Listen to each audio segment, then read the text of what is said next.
This week we continue our journey through the Sermon on the Mount.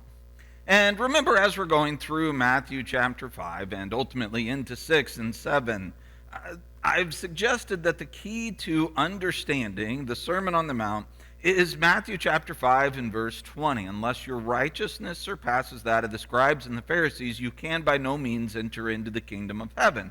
This is, I believe, the thesis statement for this section. In other words, that's what he's proposing, and then everything else that he's going to bring up is going to further validate that point. Jesus is not, as I somewhat remember being taught at one point in my life, making some kind of a distinction between the physical nature of the old law and the spiritual nature of the new. Jesus is comparing in these chapters the teaching of the scribes and Pharisees, the rabbis of the day. He's comparing that to what God intended the law to be all along, the way that it's supposed to be in kingdom righteousness for kingdom citizens. The scribes and the Pharisees, they taught that you could not kill, but they said nothing about hatred. Jesus says that to God, that's just as bad. The scribes and the Pharisees said you could not physically have sexual relations with your neighbor's wife. Jesus says that to God it's just as bad to lustfully look at her, desiring for her to fulfill your sexual cravings. The scribes and the Pharisees taught that Moses commanded to give a certificate of divorce and to send the wife away, but Jesus says that everyone who divorces his wife without sexual infidelity being part of the equation forces her to commit adultery. This morning, as we now are going to continue into the next section, we'll see that Jesus gives now more comparison and teaching, this time on the idea of taking oaths. Good morning. It's good to be here this morning, isn't it? It's good to be together, to sing together, to join, knowing that there are folks online who are joining with us, to have this opportunity to know that we're not alone in this. And as we're now nearing getting to the end of this year, a year that will probably stay in memory banks for quite some time. Obviously, we know that nothing radical or weird is going to happen once we get into January 1st, as if somehow 2020 will be over and then everything's just going to be different. I mean, obviously, this is going to continue on, but it continues on for us differently than it continues on for the rest of the world, because we have a hope. We have something greater. We have something that helps us through all of this, which is why I was wanting everybody to spend some time looking back on this past year, the year 2020, and instead of focusing on the negative, look at the positive and, send to me what it is that you are thankful for regarding the year 2020. Many of you have done that, and it's been fantastic. And I'll probably have more to say about this tonight, and we might talk a little bit about this tonight. But I really appreciate that, and it's been very encouraging to see what it is that everyone is thankful for. For those of you who haven't yet, go ahead and do it. This is really helpful, not only to encourage me, which it is, but I think it will be cathartic as well for all of you, and it will just help you reframe your mind as you think not on the negativity, but you say, what's the positive? What's the good? What can I find that are blessings? What am I thankful for? So I encourage you to continue to do that, and do it sooner rather than later, because as we'll talk about tonight, these are going to play some part in what we'll be doing next Sunday. So if you can get those to me, I would appreciate that. But again, it's good to be here.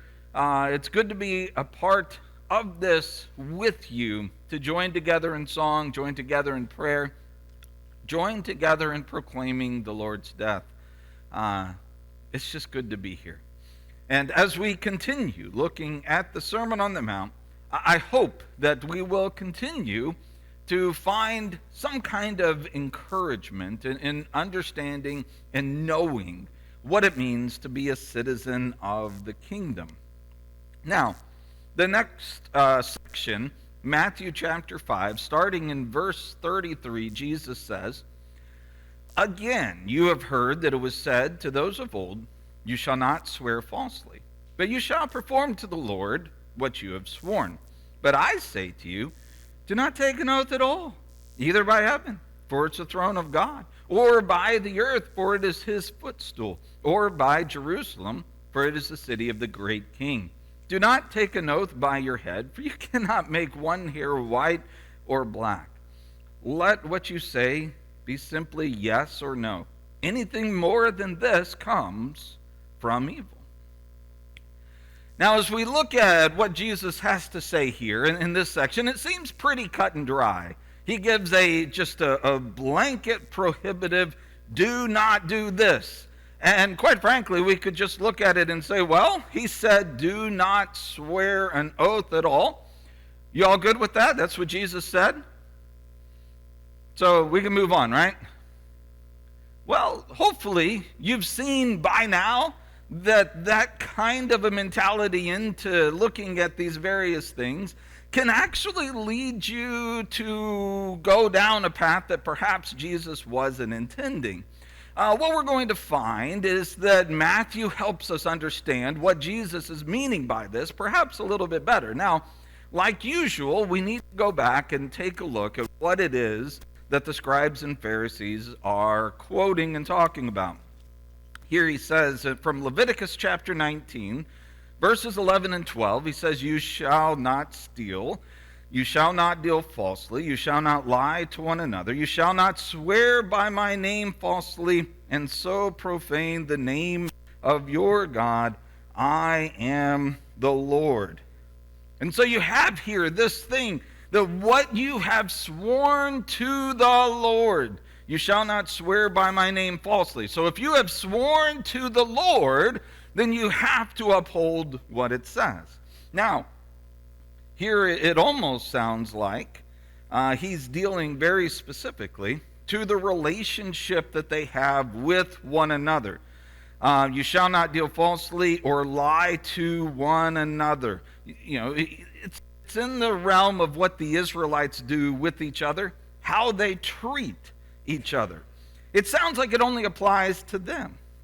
Now, to understand what Jesus is getting at, we need to see this, yes, but it doesn't help us to understand fully what's going on. Remember last week when we talked about the idea of Jesus teaching on divorce, we noted that to get a better understanding of what Jesus was getting into, it was a good idea to see what Jesus talked about later in Matthew so that we could go to it and it would expound a little bit. Remember, the Sermon on the Mount, it's like an introduction to Matthew.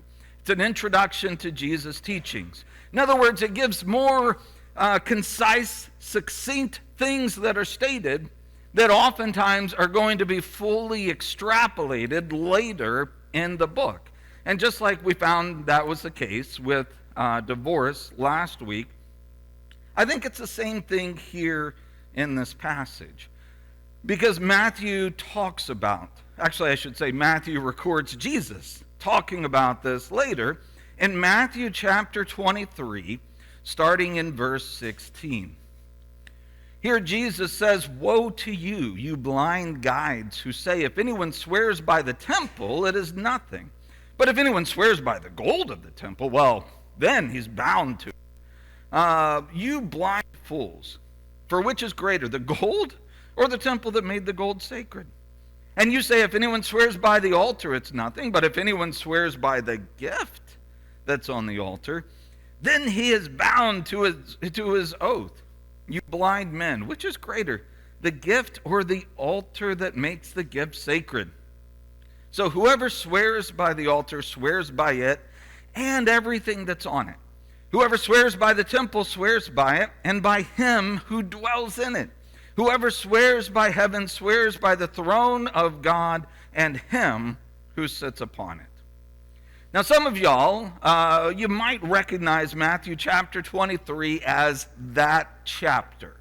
And you might be familiar with it. This is the woe to you, you scribes, you Pharisees, you hypocrites. And the various woe to you, woe to you, woe to you. And he pronounces all of these woes, calls them hypocrites, blind guides. Not the nicest of names, but they're relatively accurate depictions.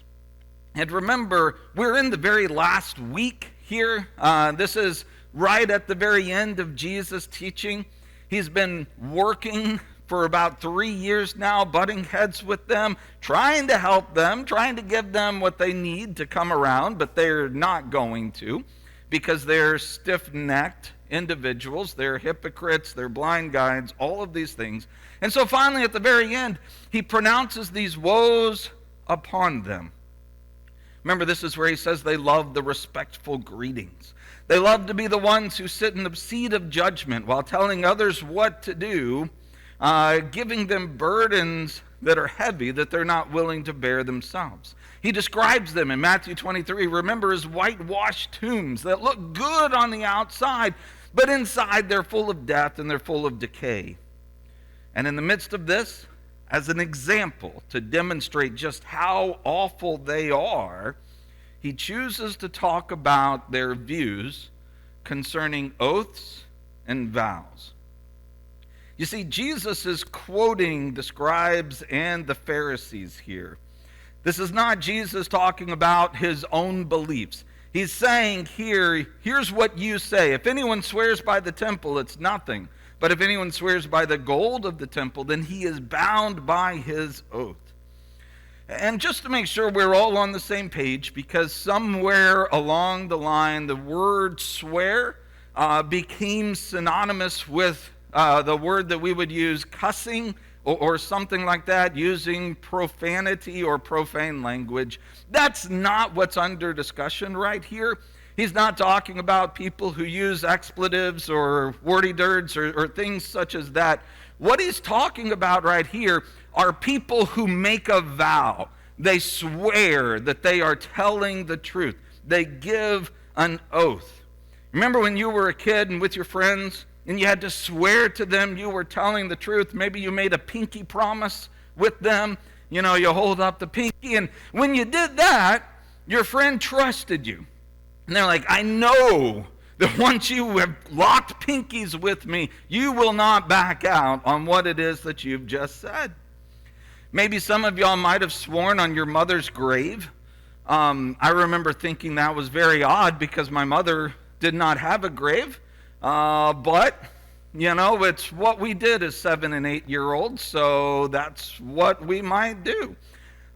It's what people said. It's what they did. It was the oaths, the swearing that they did. And that's kind of the idea here.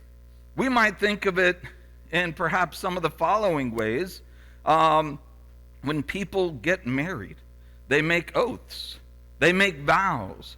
They swear in the presence of God. It's as if they're swearing by the presence of God. We use the word vows. That's an oath. That's a swear. A vow is the exact same thing.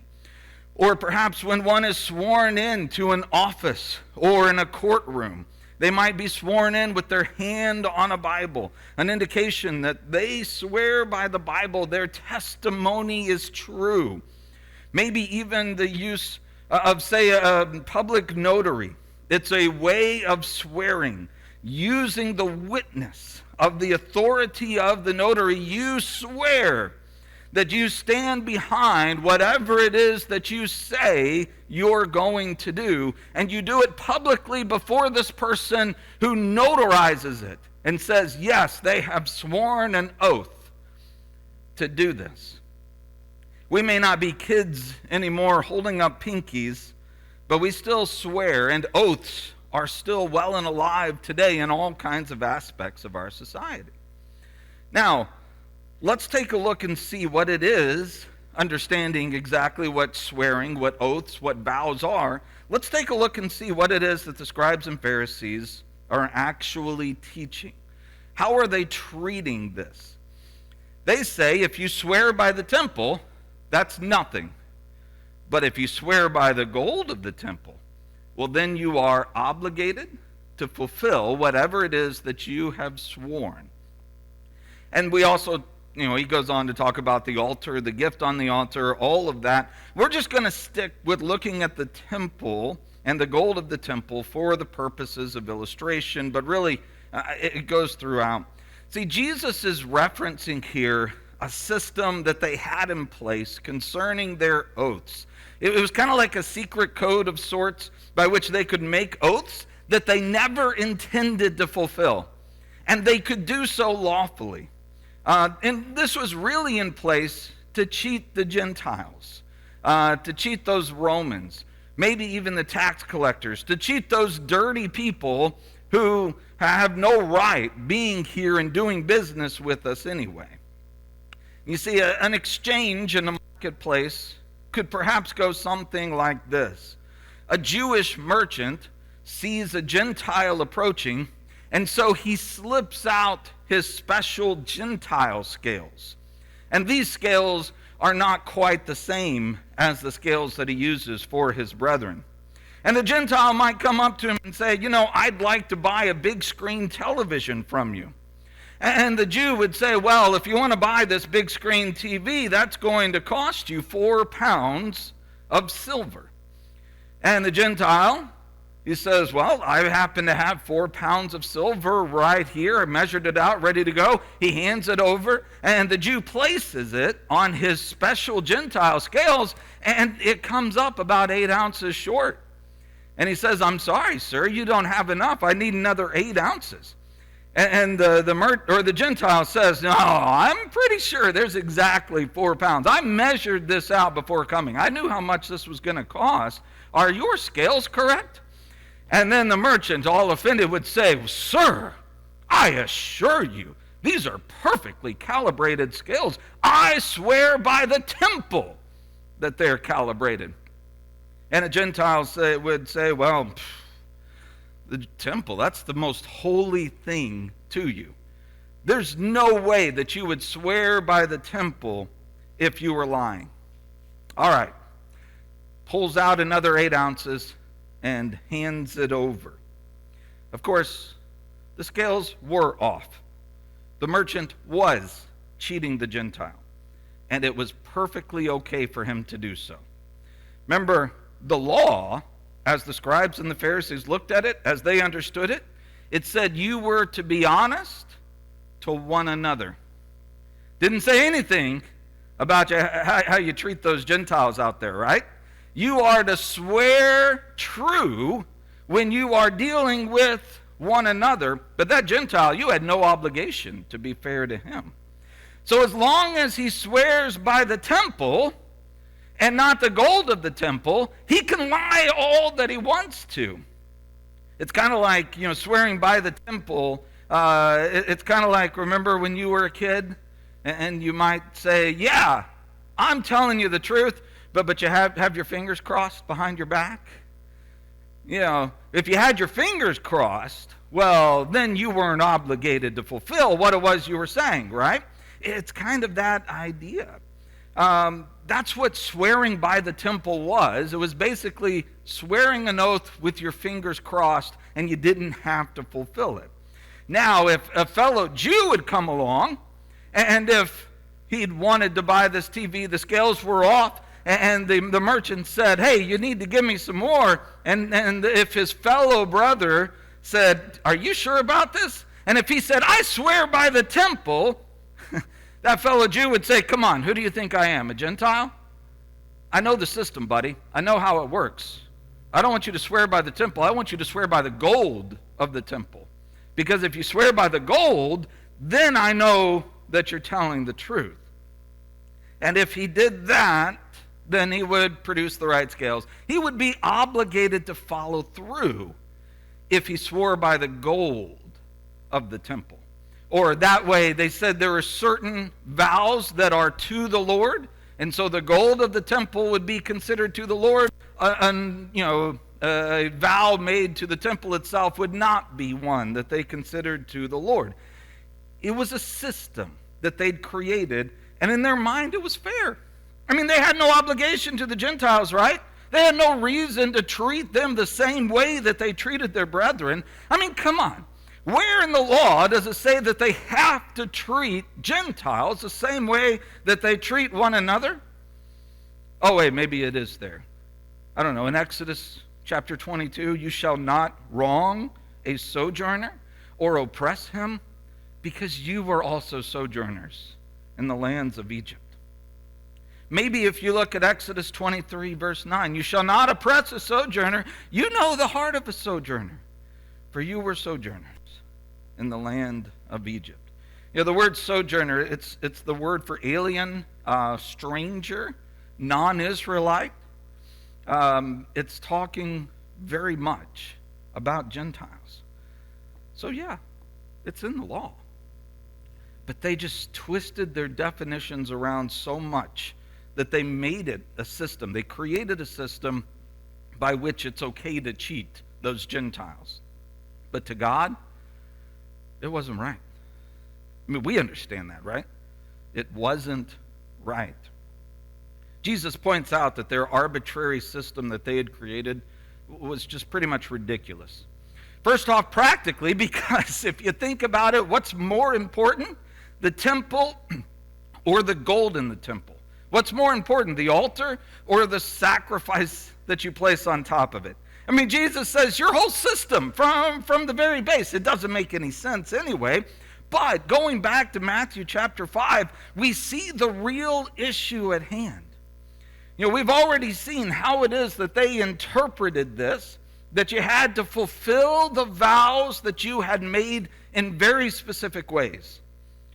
But also there's wiggle room if you are making vows that are not to the Lord. There are certain vows that you must fulfill that are to the Lord, but there are also vows that you don't have to fulfill if you have made them not, or if you have not made them to the Lord. But what's Jesus' statement then on this matter? He says, don't make oaths. That seems pretty cut and dry, right? Didn't we say that earlier? We probably could have just stopped just by saying that and said, all right, this is enough. Jesus said it. I heard it. It's good enough for me. Let's move on, right? So obviously, oaths are just wrong.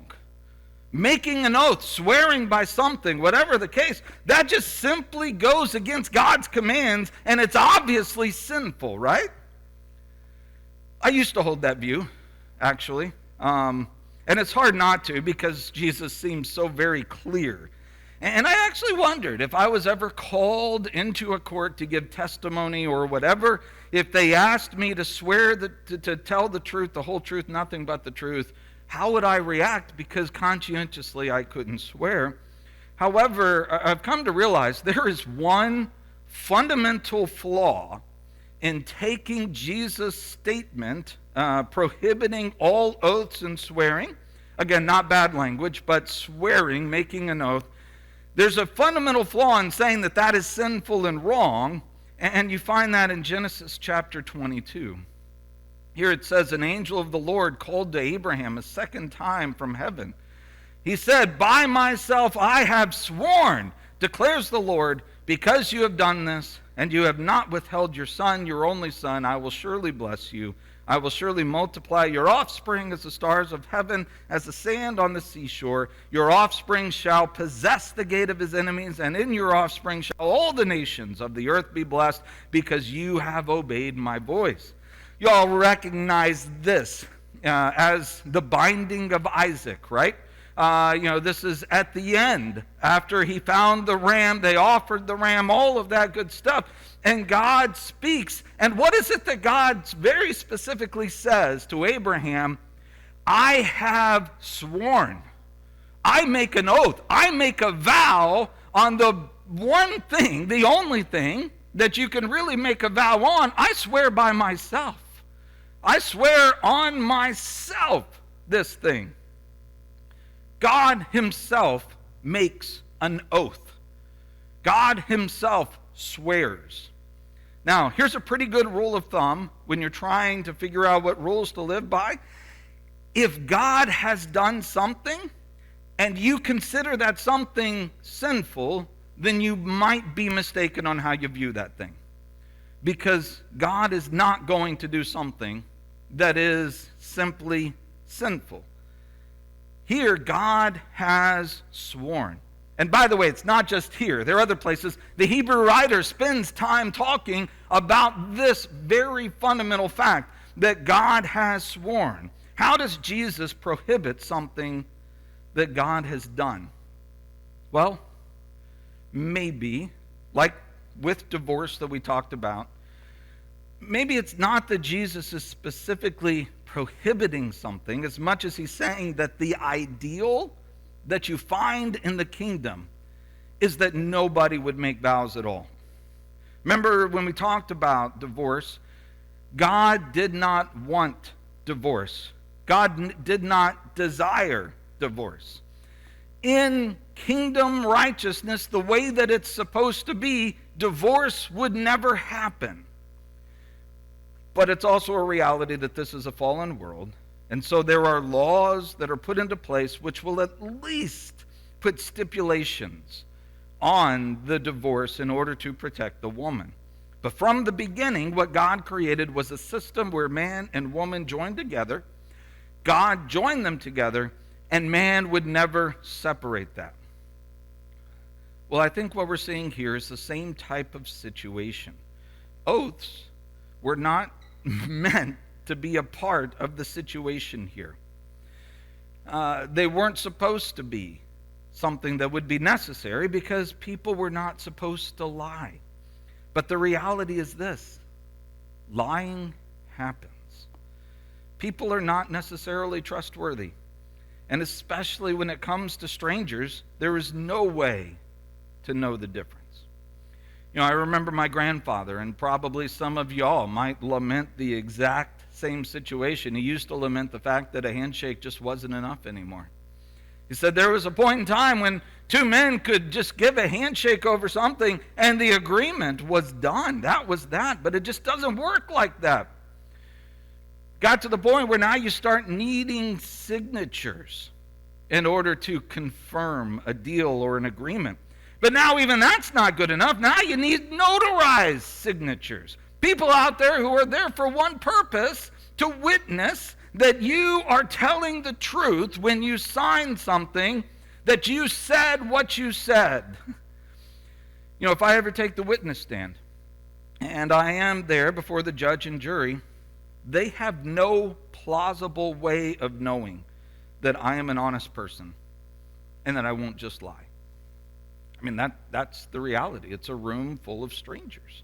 So they present a Bible, and it would be especially fitting for me if they knew at least what it is that I do on a weekly basis. And they might hold it out and they say, "Do you swear on this that you will not lie?" But even then, that might not be enough for some people. But it's at least a step in the right direction. You see, in a fallen world, oaths, swearing, they're kind of there so that we can gain some kind of an amount of trust in each other. So why does God swear?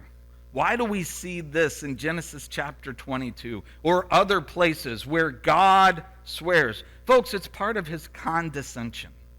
And by condescension, I don't mean the way we usually think of it, someone who's higher who looks, bad on the others. It means that he comes down to our level to become a part of us in some kind of a way. It's something that he does. He does it on occasion for emphasis, to demonstrate something that is really important. He uses human language and human dealings in order to interact with other humans. God does not need to swear to be trusted, but he swears in these places because we swear. And he comes to our level in those circumstances because we are part of the fallen world. And I can almost see some of y'all thinking, you're spending an awful lot of time on this, but when it comes right down to it, Jesus said, do not take an oath at all. And I can see, you looking at this and saying, There's no way around this. There's no wiggle room. Jesus says, do not take an oath at all. Well, yes, he does. But let's remember our context, and let's remember what it is that Jesus is doing. Jesus is not making new laws. He's not pronouncing new laws. He is simply speaking to what is right and what is true over against the teaching of the scribes and the Pharisees. And we're going to see this picture really come out in the next chapter. But we need to make sure that we see the comparison here and we start making the proper application from it. He is specifically referring to their oath system, the way that they taught this, the way that they did it. He's saying if you have so twisted and contorted this law to where you're actually using it to cheat other people, a law that God put into place to say, hey, make sure you don't cheat people, and they said, I'm going to use that law and use it against the Gentiles in order to cheat them. If you're using it to actually cheat people who are made in the image of God, then it would be better for you to never take an oath at all again. Don't even do it. Don't even go down that path. He's telling them they have lost their right to make oaths. And quite frankly, in the kingdom, oaths should be absolutely unnecessary. He says, just let your yes be yes, let your no be no. Quit crossing fingers behind your backs. Quit talking about the temple or the gold of the temple or the altar or the sacrifice on the altar. Just do what you're going to do, or do what you say you're going to do, without reference to whom you're speaking. Just do the right thing. That is what Jesus is saying. He's not making the statement to just prohibit all oaths and saying that swearing or making an oath is sinful or that it's wrong. Remember, God uses them. And even in our own fallen and only partially redeemed world, we really probably need to use them as well, at least until people get to know us. When I first meet someone, I might have to tell them, I swear to you. But it shouldn't take very long before I don't have to say that anymore. It shouldn't take very long once they get to know me where they don't have to have an oath from me, because I've demonstrated by my actions my trustworthiness, unlike what was going on in the first century. I had a professor who told the story of how his daughter came up to him, and he was working on sermon prep, and she asked if they could go get some ice cream, and he said, yeah, we'll go get some ice cream later, but not right now. I really need to finish this up, and then we can go.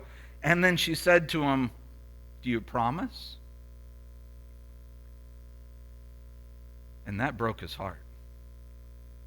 Just broke his heart. What that means is that he had demonstrated a lack of faithfulness in his word often enough with his own little girl that she felt she needed to get a vow of some kind, an oath from him, to know that he's going to do what he says he's going to do. They got ice cream, and he began at that moment to repair the trust issue that was there. I often find myself wondering if I've done the same thing with my own children, but maybe just created a relationship where they don't even feel comfortable asking for the vow. They just assume maybe that I'm not going to follow through with some things. Perhaps. Because it's very easy for us to not realize how our word and lack of following through with our word can affect people. The Bulletin article talks about this very idea, the idea of lying. And in our society, how lying is actually sometimes put out there to be the best possible option. And let me say it's not. You need to demonstrate yourself to be trustworthy. You need to demonstrate that your yes means yes, your no means no. We should live our lives in such a way that those who know us know that when we say something, we don't have to say, I swear, or I promise with it. Our yes means yes. Our no means no. Those who don't know us very well, we need to be willing to accept their convictions. We need to be willing to do what they need us to do so that we can form a relationship of trust with them until they get to know us better. If you're going to create a system by which you're going to cheat them, then yeah, like Jesus says, don't make any oaths. Don't go down that path. If you're going to use it against them, then you better not do that. But if your intentions are pure and honest and doing it in order to create that relationship until they get to know you better, then it's okay.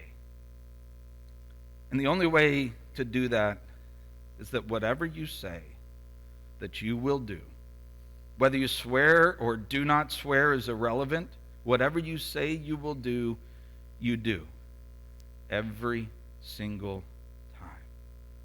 Let your yes be yes, and let your no be no. Now this week, as you are going to go through all kinds of festivities and such, for some of y'all it might be a very busy week. You might find yourself being pulled in about 5 or 6 directions, and you might find yourself promising to do things and then not following through. Maybe it was an accident. Maybe you just said you do something and forget. Whatever the case is, it could very well happen this week. I think it would be a very good exercise for all of us. Be very conscientious of the words that are coming out of our mouths. The things that we say we will do, whether that being for someone that we know and love, someone that we've promised, or doing something we've said we do, whatever it is, the agreements that you make, it's very important that we follow through with those. Make sure that in all things you follow through and demonstrate what it means for your yes to be a yes and for your no to be a no. Would you pray with me? Our great and almighty God, high in the heavens, yet still working within your creation, fulfilling your promises and working for the good of your people, we honor you, we praise you, and we glorify you now as we thank you for all that you have done for us. Help us to have the same integrity that you have, that we will honor you by honoring our word that we promise to others. Help our yes be yes and our no be no. To live our lives in a way by which when people find out that we are yours, you are glorified. We thank you so much for the hope that you give to us through our Lord and Savior, your Son, Jesus the Christ. And it's in his name we now pray. Amen.